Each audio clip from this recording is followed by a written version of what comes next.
Bonjour, bienvenue sur la chaîne Happy Mining.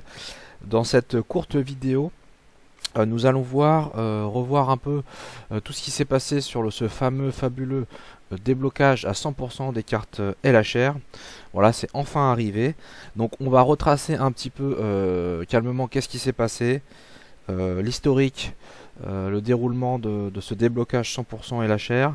On va voir aussi un petit peu derrière le rideau comment ils ont réussi à tromper le LHR de Nvidia et à le débloquer à 100%. Et on va voir est-ce que les cartes LHR au final sont identiques en performance une fois qu'elles sont débloquées aux cartes Full Hash Rate non LHR. Voilà, donc c'est parti, on commence. Donc tout a commencé par la publication de NiceHash le 7 mai. Donc c'était tout s'est passé très vite, hein. Le 7 mai c'était un samedi.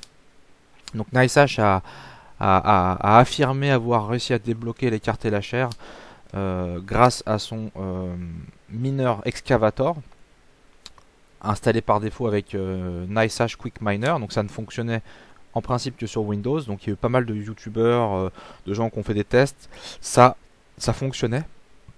Voilà, mais c'était disponible que sur Windows avec NiceHash. Il y avait à ce moment-là encore des instabilités, c'est-à-dire qu'il y avait des plantages, ça se mettait à miner à 100%, et puis au bout d'un moment ça minait à moitié, etc. Voilà. Le lendemain, le 8 mai, il y a NBMiner qui a annoncé avoir aussi réussi, donc c'est un peu bizarre, hein, en même temps quasiment, avoir réussi à débloquer les cartes LHR à 100%. C'était une version V41.0. mais qui était à ce moment-là très instable. Alors il fallait pas oublier de mettre à jour les drivers Nvidia en version 510.60. Voilà, donc n'oubliez pas de le faire même actuellement. Voilà, donc ils ont fait une V41.0 qui ne fonctionnait vraiment pas très bien, c'était très instable. Presque la moitié des cartes tombaient en erreur au bout d'un certain temps. Voilà, donc c'était les tout premiers sur iOS en driver Linux NBMiner à commencer à débloquer le LHR 100%, mais c'était pas du tout stable. Très rapidement, 2 jours après, ils ont sorti une nouvelle version, la V41.3, où c'est marqué, ils ont vachement amélioré la stabilité du LHR Unlock. Voilà, donc pour avoir utilisé cette version-là, c'est quasiment stable à 90-95% du temps. Il y a en parallèle T-Rex en version 0.26 bêta qui a aussi introduit le LHR 100% unlock. Toujours à l'exception des cartes LHR 3080 12 Go et la nouvelle RTX 3050. Voilà. Et donc après ça a continué, il y a eu plein de patchs de nouvelles versions. Donc NBMiner a sorti une V41.4 en test pour permettre de débloquer aussi les 3080 12 Go et les 3050. Alors pas totalement à 100%, ils disent que c'est du 90%, bon bref. Voilà, en parallèle, il y a eu voilà, récemment le 11 mai, donc c'était mercredi 11 mai. Donc on a eu T-Rex Miner qui est sorti en version stable en 0.26.1.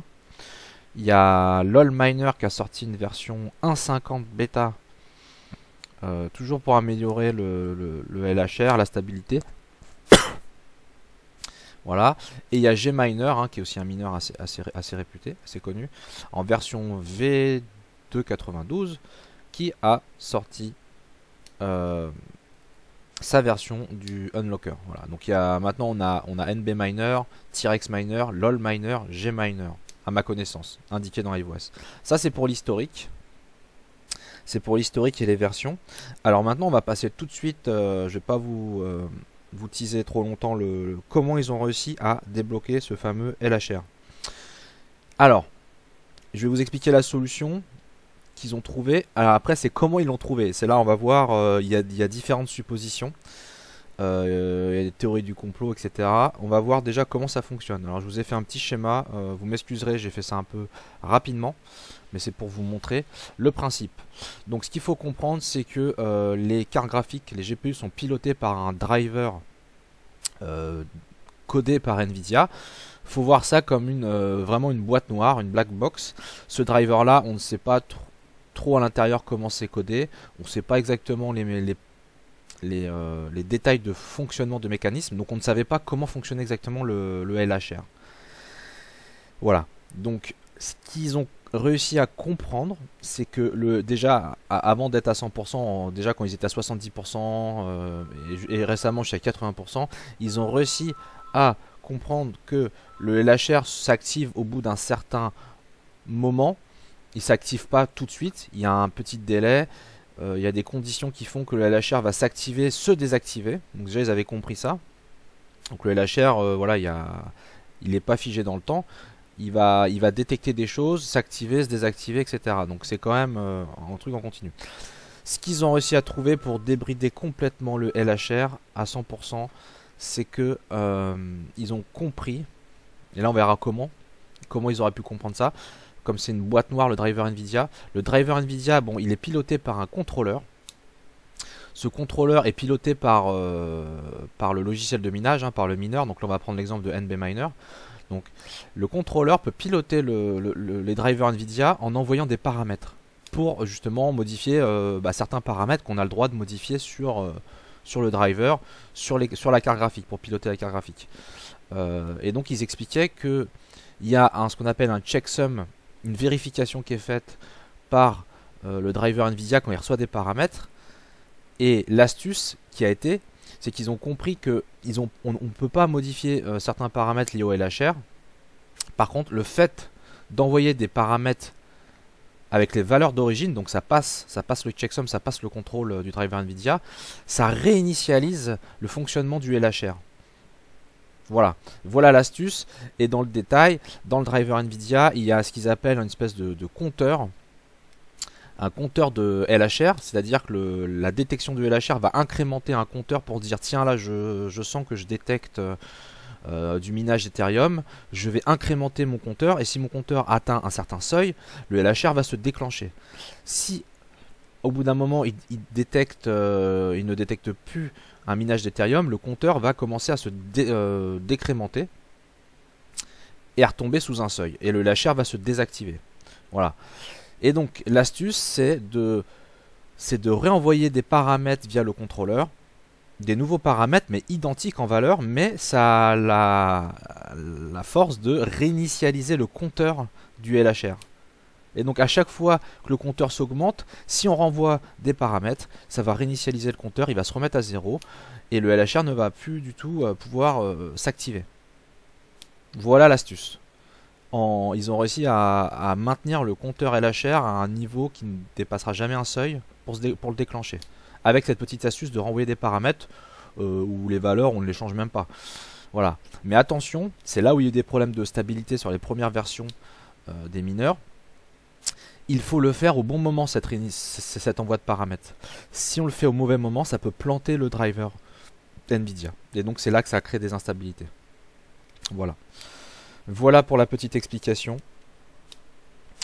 Ensuite, comment ils ont réussi à obtenir cette information-là, hein. Le driver NVIDIA, c'est vraiment une boîte noire, hein. Ils ne savaient pas exactement comment ça fonctionnait en interne.